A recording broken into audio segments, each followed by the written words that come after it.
ये expiry date वगैरह जो है ना दवाइयों में चलता है। आपसे चिंता ये होती है ना कि आपके लोग इस पर बड़ी बुरी नजर रखे हुए हैं। प्रधानमंत्री जी के स्क्रिप्ट राइटर बड़ा नुकसान करवा रहे हैं। क्या हो जाता है आपको? हिंदू मुसलमान नहीं करेंगे ना तो आप पार्षद और पंचायत का चुनाव नहीं लड़ सकते। आपके अंदर क्षमता नहीं है। प्रधानमंत्री जी की पार्टी 200 पे स्ट्रगल करेगी मैक्सिमम। प्रधानमंत्री जी ये एक्सपायरी डेट वगैरह जो है ना दवाइयों में चलता है, ये लोकतंत्र में नहीं चलता है। इस तरह की शब्दावली का इस्तेमाल ना करें, पक्ष या विपक्ष कोई भी हो। लोकतंत्र को पक्ष भी चाहिए प्रधानमंत्री जी, विपक्ष भी चाहिए।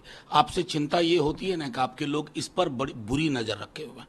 ये भारत का संविधान है, इससे आरक्षण निर्धारित होता है, अधिकार निर्धारित होते हैं। और बिहार के अंदर जब तेजस्वी जी कहते हैं नौकरी मतलब तेजस्वी जो बिहार में हो गया, तो ये वचन इनका कोई एक्सपायरी डेट नहीं होता है सर। चुनाव के नतीजे अपनी जगह, आप उस जुबान में बात करिए कि तेजस्वी इतनी नौकरी कह रहे हैं, हम इससे ज्यादा देंगे। आर्थिक सबलीकरण के लिए वो 1 लाख रुपया प्रतिवर्ष कह रहे हैं, हम उससे ज्यादा देंगे। ये आपकी जुबान से सुनने को जनता मतलब बेसब्री से इंतजार कर रही है। आप बोल ही नहीं रहे।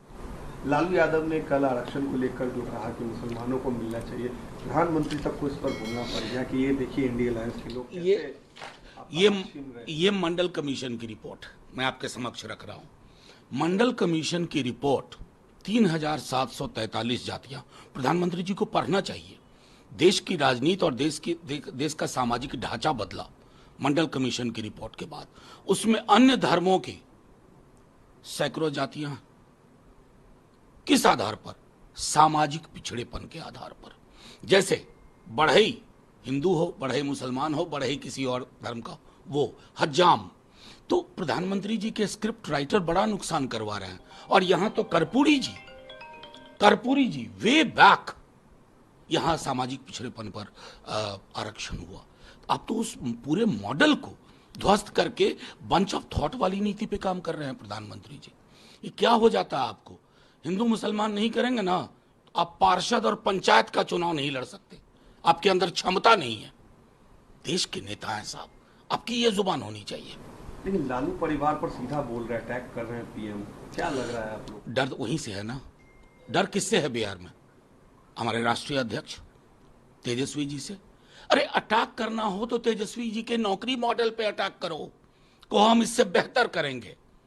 आप कहो कि अग्निवीर की वो बात कर रहे हैं, हम भी कर देंगे। रेगुलर भर्ती, रेलवे की भर्तियां बहाल करेंगे। महिलाओं को जब वो कहते हैं कि रक्षाबंधन के दिन 1 लाख रुपया प्रतिवर्ष गरीब गुरबा महिलाओं को मिलेगा, तो अटैक इन मुद्दों पे करो ना। आप उन मुद्दों पे कर रहे हो जो बेमानी है, जनता को टच भी नहीं कर रही है, छू नहीं रही है। थर्ड फेज कंप्लीट हो गया सर, क्या फीडबैक आप लोग को बिहार से? देखिए, हम तो अहंकार की भाषा नहीं बोलते, लेकिन एक बात बता दे रहा हूं, प्रधानमंत्री जी की पार्टी 200 पे स्ट्रगल करेगी मैक्सिमम। मेरी इच्छा थी 125 150 बोलूं, लेकिन मैं उनकी तरह अहंकार उनके लोगों की तरह नहीं बोलूंगा। जबरदस्त फीडबैक है 5 सीट से, और वो फीडबैक अगर मैं उसको अंक में बता दूं तो इनके लिए बड़ी मुश्किल है। बिहार में क्या रहेगा आकलन आपका?